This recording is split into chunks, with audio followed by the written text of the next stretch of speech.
آتیش دوباره گر گرفت، دامن دیکتاتور گرفت. به به، عجب شبی بود امشب. هنوزم از تو کوچه داره صدای ترقه ها میاد. ماشاءالله هزار ماشاءالله، جوونا سیر نمیشن از چهارشنبه سوری. راستی حتما دیدین که این روزا چقدر این آخوندا روزه ضد آتیش خوندن. پشت سر هم این پاسدار ماستاراشون رو هم میفرستادن واسه تهدید جوونا، ولی مردم بهشون گفتن یه سوتی کی از هارت و پورتای شما میترسه. فرمانده نیروی انتظامی تهران بزرگ از برخورد قاطع با تولید کنندگان و فروشندگان مواد محترقه خبر داد. فرمانده انتظامی تهران بزرگ به تمام والدین هشدار داد چیزی به عنوان مواد محترقه کم خطر وجود ندارد.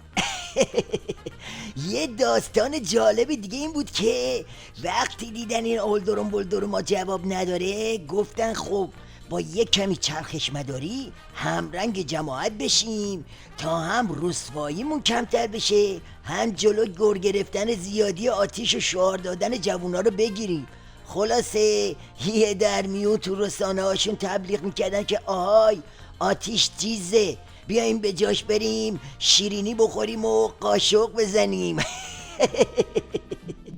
تحریم ترقه و فشفشه در چهارشنبه سوزی.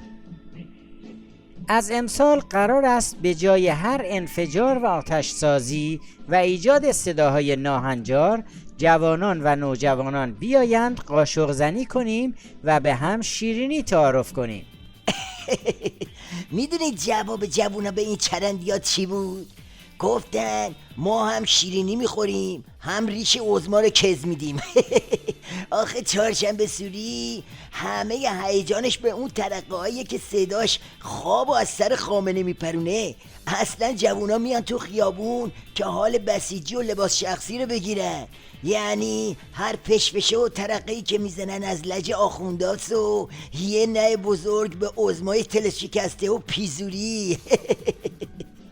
در تبارشناسی این اتفاق باید به برخوردهایی که با مراسم چهارشنبه سوری شده بپردازیم.